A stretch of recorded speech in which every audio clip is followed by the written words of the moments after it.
इज्जत बचाने के लिए अमेरिका पर हमला या फिर अपने देश के लोगों की बलि चढ़ा सकते हैं?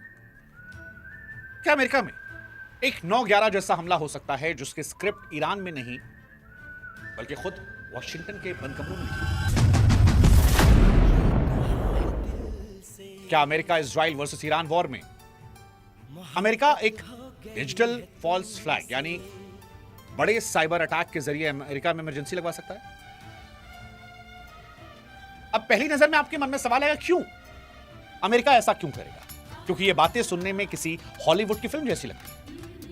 लेकिन पिछले 48 घंटों में जो कुछ अमेरिका में हुआ, चाहे वो ट्रंप के खास अफसरों के इस्तीफे की बात हो या फिर ईरान के स्लीपर सेल्स का वो डर, ये इस युद्ध को ऐसे मोड़ पर ला रहा है जहां हकीकत और शक के बीच की लकीर मिट रही है।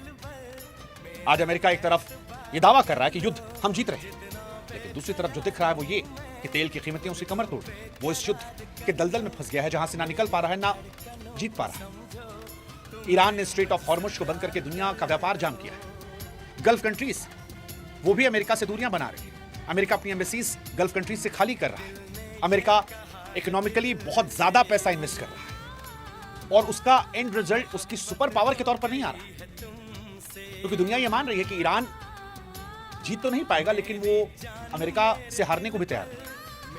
और युद्ध लंबा अमेरिका को नुकसान कर पा रहा है क्योंकि रूस से सैंक्शन हटाने पड़ रहे हैं, उसे यूक्रेन से नजरें फेरनी पड़ रही है, दुनिया से कहना पड़ रहा है रूस से तेल खरीद। ऐसे में सवाल यह है कि क्या इस युद्ध को एक निर्णायक मोड़ पर ले जाने के लिए अमेरिका खुद पर हमला करवा सकता है? इतिहास गवाह है कि वियतनाम से लेकर इराक तक अमेरिका ने हमेशा झूठी जानकारी के दम पर युद्ध शुरू किया। और अब जब नेशनल काउंटर टेररिज्म सेंटर के चीफ जो गेंट का इस्तीफा आया तो दुनिया ने देखा कि व्हाइट हाउस के अंदर भी बगावत शुरू। और यहीं से सवाल कि क्या ये उस फॉल्स फ्लैग यानी फर्जी हमले का सच जिसकी आहट अब सुनाई पड़ रही है?